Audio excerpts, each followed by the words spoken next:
Assalamualaikum warahmatullahi wabarakatuh. Perkenalkan, nama saya Asti Trihastuti. Di sini saya dan kelompok akan membahas tentang analisis rasio nilai pasar. Rasio merupakan indikator untuk mengukur mahal murahnya suatu saham. Digunakan untuk membantu investor dalam mencari saham yang memiliki potensi keuntungan dividen yang besar sebelum melakukan penanaman modal. Namun, rasio pasar tidak mempunyai ukuran yang menunjukkan tingkat efisiensi rasio serta tidak dapat mencerminkan kinerja keuangan perusahaan secara keseluruhan jika dilihat berdasarkan harga saham maupun jika dipergunakan oleh pihak manajemen perusahaan. Rasio pasar merupakan sekumpulan rasio yang menghubungkan harga saham dengan laba, nilai buku per saham, dan dividen. Rasio ini memberikan petunjuk mengenai apa yang dipikirkan investor atas kinerja perusahaan di masa lalu serta prospek di masa mendatang. Manfaat dari rasio nilai pasar yaitu yang pertama, nilai pasar digunakan sebagai tolak ukur perusahaan dalam memberikan imbalan investasi untuk investor dengan cara pembagian dividen.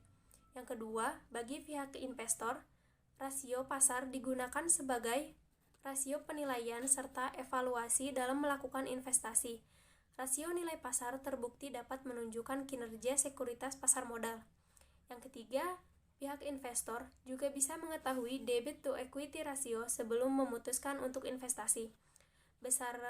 Besarnya hutang yang dimiliki oleh perusahaan akan mempengaruhi leverage dari perusahaan tersebut. Saya Ratnasari. Di sini saya akan membahas mengenai jenis rasio modal saham atau rasio nilai pasar. Rasio modal saham atau rasio pasar terdiri dari yang pertama, rasio pendapatan per lembar saham atau earning per share. Earning per share atau EPS biasanya menjadi perhatian pemegang saham pada umumnya atau calon pemegang saham dan manajemen. IPS menunjukkan jumlah uang yang dihasilkan atau retur dari setiap lembar saham. Semakin besar nilai IPS, semakin besar keuntungan yang diterima pemegang saham. Rumusnya adalah IPS sama dengan laba bersih dikurang dividen saham istimewa dibagi rata-rata tertimbang jumlah lembar saham biasa yang beredar. Yang kedua ada rasio harga laba, price earning ratio. Price earning ratio menunjukkan berapa banyak investor bersedia membayar untuk tiap rupiah dari laba yang dihasilkan oleh para investor. Rasio ini digunakan untuk menunjukkan atau memprediksi kemampuan perusahaan dalam menghasilkan laba di masa yang akan datang. Rumusnya per sama dengan harga pasar per lembar saham dikali 1 kali dibagi pendapatan per lembar saham. Yang ketiga ada rasio pasar per buku atau market to book value ratio. Rasio ini menunjukkan berapa besar nilai perusahaan dari apa yang telah atau sedang ditanamkan oleh pemilik perusahaan. Semakin tinggi rasio ini, semakin besar tambahan atau wealth atau kekayaan yang dinikmati oleh pemilik perusahaan. Rumusnya itu IMDF sama dengan harga pasar per saham dikali 1 kali nilai buku per saham. Book value per share, nilai buku per saham dihitung dengan membagi ekuitas saham biasa dengan jumlah saham yang beredar. Nah, selanjutnya, keempat, rasio pendapatan dividen atau dividend yield ratio.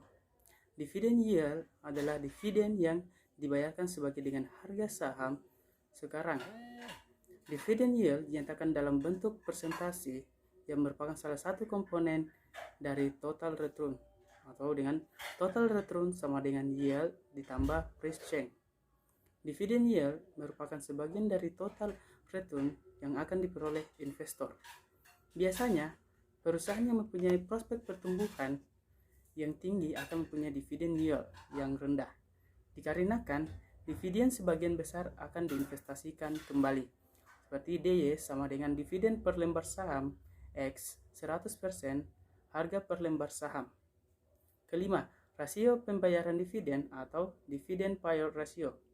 Rasio ini melihat bagian pendapatan yang dibayarkan sebagai dividen kepada investor. Bagian lain yang tidak dibagikan akan diinvestasikan kembali ke perusahaan. Perusahaan yang mempunyai tingkat pertumbuhan yang tinggi akan mempunyai rasio pembayaran dividen yang rendah. Sebaliknya pula, perusahaan yang tingkat 5 lima pertumbuhannya rendah akan mempunyai rasio yang tinggi. Pembayaran dividen juga merupakan kebijakan dividen perusahaan. Semakin besar rasio ini, maka semakin lambat atau kecil pertumbuhan pendapatan perusahaan, atau DPR sama dengan dividen per lembar saham dibagi dengan pendapatan per lembar saham X dikali 100%. Sekian dan terima kasih. Assalamualaikum warahmatullahi wabarakatuh.